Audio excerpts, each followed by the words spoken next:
Hello dear students, now I am going to solve the remaining two questions of the exercise 14.4 and this exercise is based on the distance between two lines or the shortest distance between two lines, and in this sector we discussed about the two lines are intersecting, two lines are parallel and two lines are skew lines.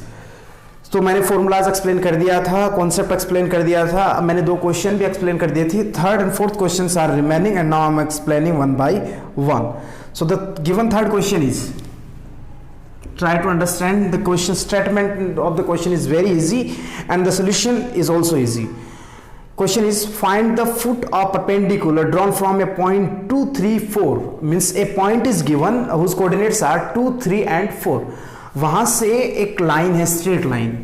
चलो एक straight line, ठीक है. Line की equation दे रखी है 4 minus x. इस line की जो इक्वेशन है वो है 4 minus x upon 2 is equals to y upon 6 is equals to 1 minus z upon 3. Let suppose this is a line P Q and a point whose coordinates are given. ये point मैं A से consider कर लेता हूं, इसके coordinates हैं 2 3 and 4. यहां से from the point A perpendicular is drawn on the line P Q. Let suppose this is a point B. Clear है बात यहां तक? यहां पे कोई परपेंडिकुलर ड्रॉ किया जा रहा है तो 90 डिग्री का एंगल बनेगा डेफिनेटली यहां पे. अब हमें इसके foot find the coordinate of the foot of this perpendicular, means B वर्ट कोऑर्डिनेट, बी के कोऑर्डिनेट हमें फाइंड आउट करने हैं and also find the distance of this line. हमें इसकी डिस्टेंस भी कैलकुलेट करनी है. So let's proceed. How will we solve? देखो, equation of line P Q is equals to दे रखी है हमें 4 minus x upon 2 is equals to y upon 6 is equals to 1 minus z upon 3. Line का ये Cartesian form तो है but it is not a proper format. So to reduce it into proper formation we have to change all the coefficients of x y z into +1 positive 1. ये -1 है, ये +1 है, यहां कोई प्रॉब्लम नहीं है. ये -1 तो यहां से माइनस कॉमन लो तो ये आएगा x -4 और ये माइनस मैं डेनोमिनेटर के साथ अप्लाई कर देता हूँ. y upon 6 is equals to z -1 upon -3 और डेफिनेटली ये किसी कांस्टेंट की इक्वल होगी जो कि मैं लैम्डा कंसिडर कर लेता हूँ. कोई प्रॉब्लम नहीं. यहां से मैं x की वैल्यू कैलकुलेट करूँ तो क्या आएगी? -4 -2 लैम्डा. Any problem? देखो -2 लैम्डा, 4 इधर आएगा तो पॉजिटिव होगा and then y is equals to 6 lambda and z is equals to 1 -3 lambda. तो ये जो कोऑर्डिनेट है एक्स वाई एंड जेड, तो इनको अपन क्या बोल सकते? These are the coordinates of any point which lies on line P Q. Means P Q पे कोई एक पॉइंट लाई कर रहा है कहीं पर भी, यहां पर हो, यहां पर हो, यहां पर हो, तो उसके लिए एक्स वाई जेड की वैल्यू होंगी. तो इन कोऑर्डिनेट्स को मैं बी की वैल्यू नहीं मान सकता क्या? हाँ मान सकते हैं. मान लो एक्स वाई जेड यहां हो तो ये इस पॉइंट की वैल्यू होगी, बस लैम्डा की वैल्यू इस कंडीशन के अकॉर्डिंग मिलनी चाहिए हमें. क्योंकि अब देखो ये एक्स वाई जेड किस पे बेस हो रहे हैं? ये x y and z are completely based on the values of lambda. Value of lambda, lambda की जो वैल्यू हमें मिलेगी यदि इसके अकॉर्डिंग मिलती है तो ये यहाँ का पॉइंट होगा, यहाँ के अकॉर्डिंग मिलती है तो यहाँ का पॉइंट होगा और यहाँ के अकॉर्डिंग मिलती है तो ये एक्स वाई जेड यहाँ के कोऑर्डिनेट होंगे.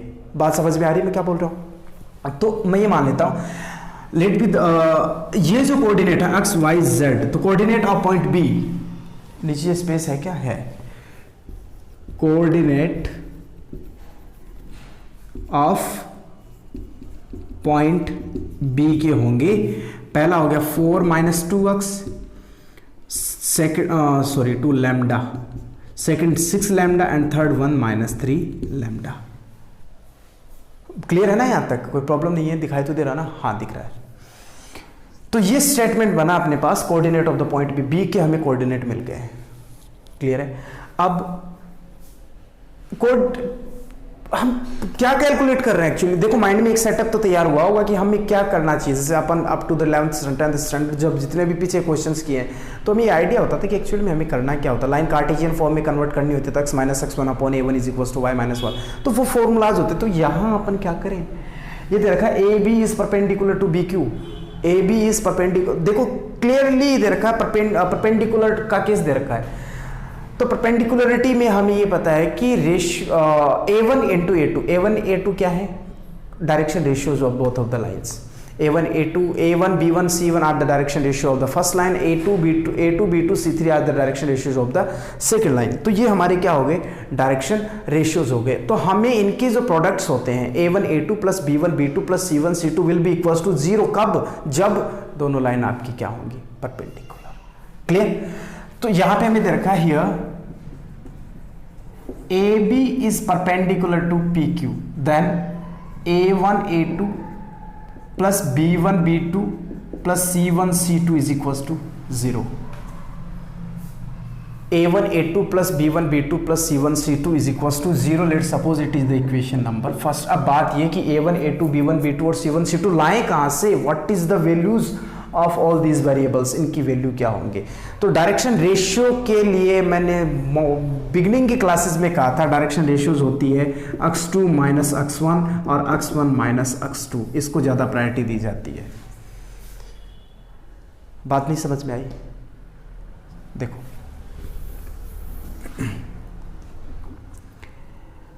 हम किसी भी लाइन को, मान लो ये दे रखा है कोई एक vector A vector is equals to A1, यू मान लेता हूं x1i plus y1j plus z1k, ठीक है।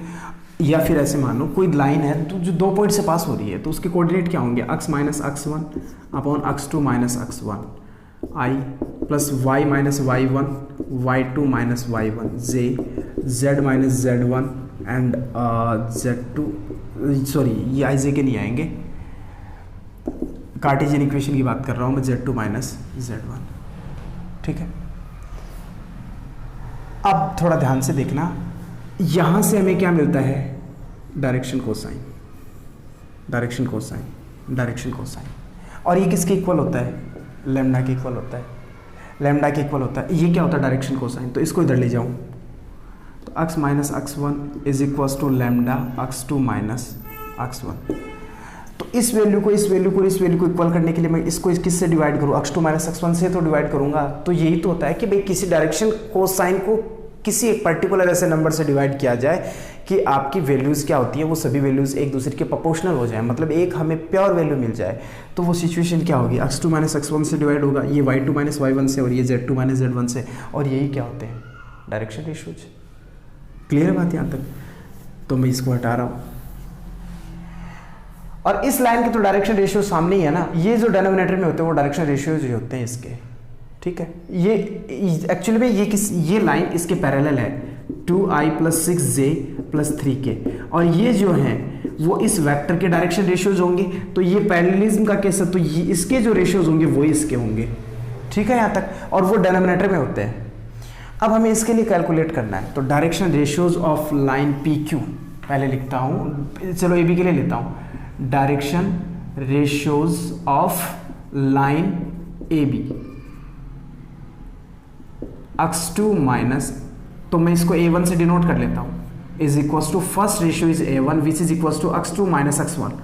x2 minus x1 means x2 मैं ये ले लेता हूँ, x1 y1 z1 ये कर लेता हूँ, x2 y2 z2 ये कर लेता हूँ, 4 minus 2 lambda minus 2, 4 minus 2 lambda minus 2 is equals to 2 minus 2 lambda.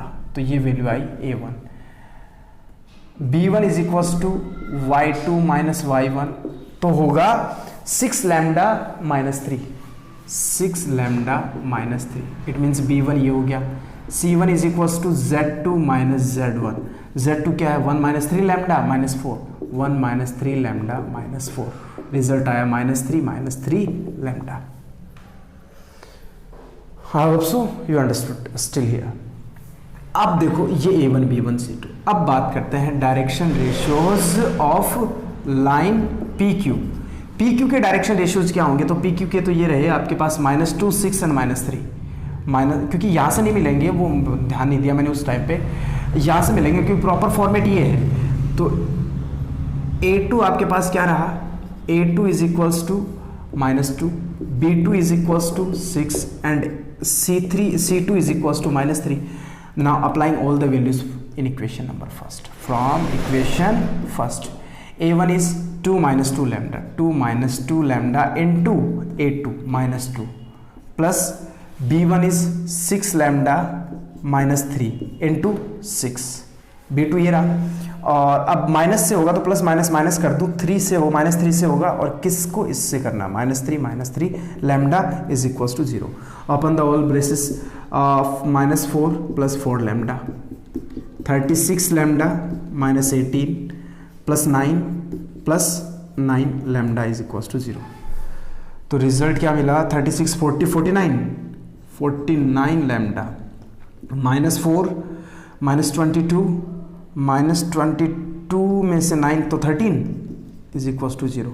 Lambda is equals to कितना आ गया, 13/49। मे बी आंसर में थोड़ी कैलकुलेशन मिस्टेक हो सकती है, मतलब let me check. -4 + 4 36 and -18 + 9 and +9 lambda is equals to 0। 49 lambda -18 minus, तो यहाँ से बचा -9 -13, ये 13/49। बात समझ में आई। अब ये सभी वैल्यूज आप यहाँ पे रख दो, तो बी के देखो ये लैम्डा कब आया, जब लाइन आपकी परपेंडिकुलर होगी। तो परपेंडिकुलर होने के लिए तो आपके पास एक ही केस हो सकता है, जो कि यहाँ का। तो लैम्डा की वैल्यू आपके लिए फिक्स एग्जैक्टली बी पॉइंट के लिए आई है, तो ये वैल्यूज यहाँ रख दो। आपके पास किसकी वैल्यू आएंगी, यहाँ से आपके पास वैल्यूज आएंगी बी की। तो मैं यहाँ थोड़ा स्पेस चाहिए इसलिए मैं रब कर रहा हूँ, आप नोट कर लें।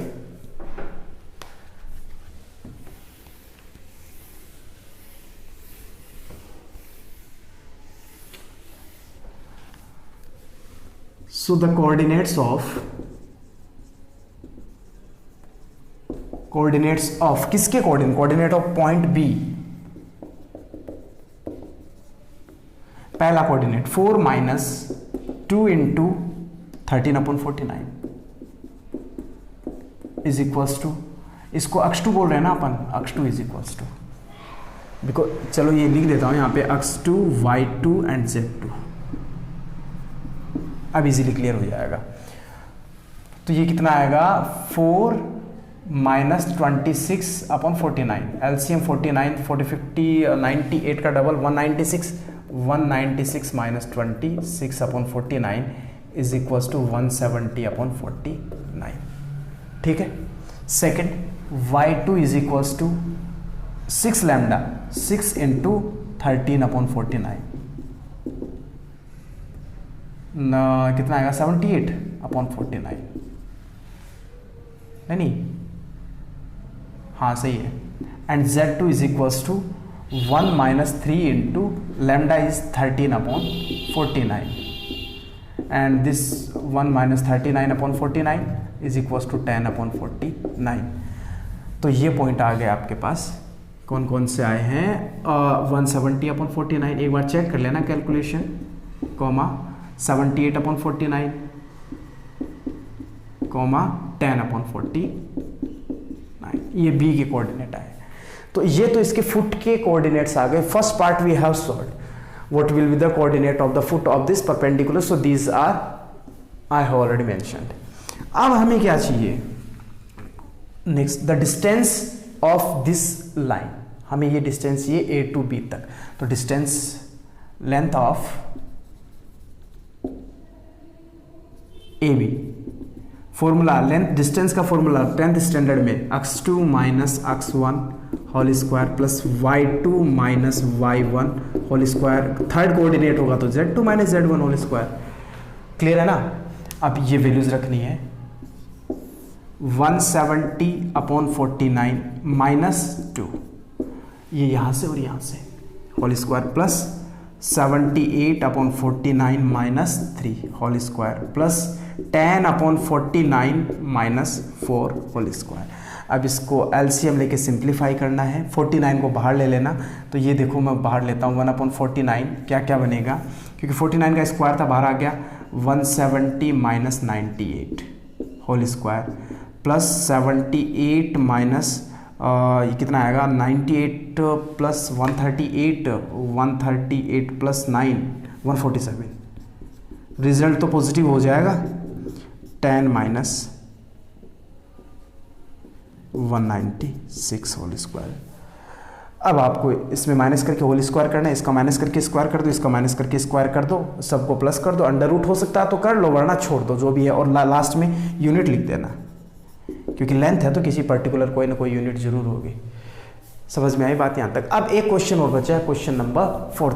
सिंपल सा क्वेश्चन है, वो तो अपन ने काफ़ी सारे ऐसे एग्जाम्पल्स पहले भी सोल्व कर लिए हैं, इजीली आप समझ भी पाओगे। तो स्टेटमेंट क्या रहेगा क्वेश्चन का, मैं रीड करता हूँ, आप भी अपनी बुक में साथ साथ देखते जाएं। स्टेटमेंट है आपके पास,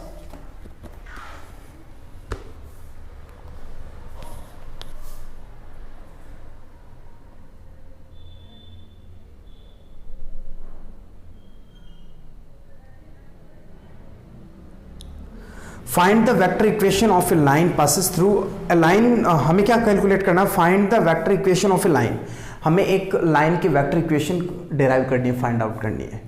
विच is passing through 2 3 2 and is parallel to the line.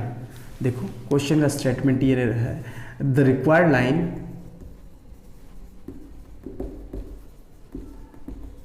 Is passing through